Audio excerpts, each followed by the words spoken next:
Welcome back to 6 News at 5. Time to take a look at your weather, and we are, for the first time this week, not starting off with a live radar image. In fact, we are taking a look at our almanac, and I know what you're thinking. You're like, Matt, you're standing right in front of the rainfall information, which is what we want. I know that. This is what we call in the biz a reveal. Check it out. 4.43 for the year. That is nearly double where we should be by January 25th. Remember, we had that rain at the very beginning of the year, and of course, we had this week added to that.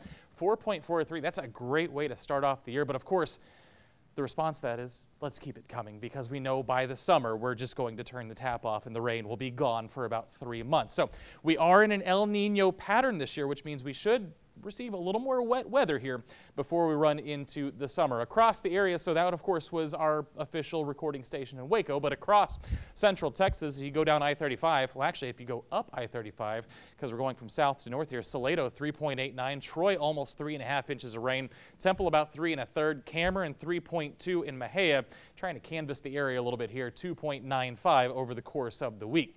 Other areas, Waco 2.8, Killeen almost 2 inches, Gatesville about 1 3/4, Meridian and Lampasas less than 1 inch. So you can see our western counties didn't fare quite as well with the rain totals, but hey, a lot of us receiving some good rain this week. And of course the question is, and we have a lot of rural communities here in central Texas, how has it impacted the drought?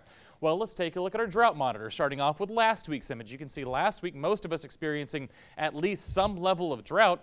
We fast forward to this week, and of course, this isn't going to be perfect because even though the drought monitor is released on Thursdays, it's updated on Wednesday. So a little more rain fell yesterday, but this is the closest approximation we have for this week. Take a look at this. We have cut a path down I-35 and down through our eastern counties here where nobody is experiencing drought conditions at this point.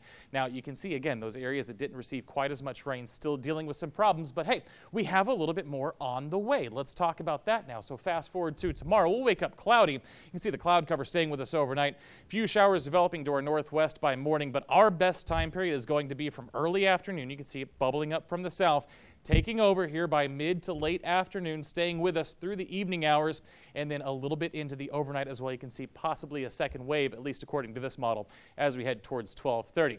Behind all that, the cold front comes through, and by the weekend, we'll be cooler, we'll be drier for the first time in about a week. But before that, we could see another quarter inch to a half inch across parts of central Texas. You can see our southern counties not expected to do quite as well. As for your 7-day forecast, behind the cold front this weekend, we'll be in the 50s Saturday and Sunday, so not quite as warm, but then we'll warm up a little bit heading into next week. We'll mid-60s to start the week, and by the time we get to end of next week, yeah, we're talking about temperatures close to 70, and winter will be a distant memory by then. Of course, we'll have another cool down come February, but that's another time and another day. That's a look at your weather. Let's take it back to Chris for what's coming up next. Yeah, that'll help with those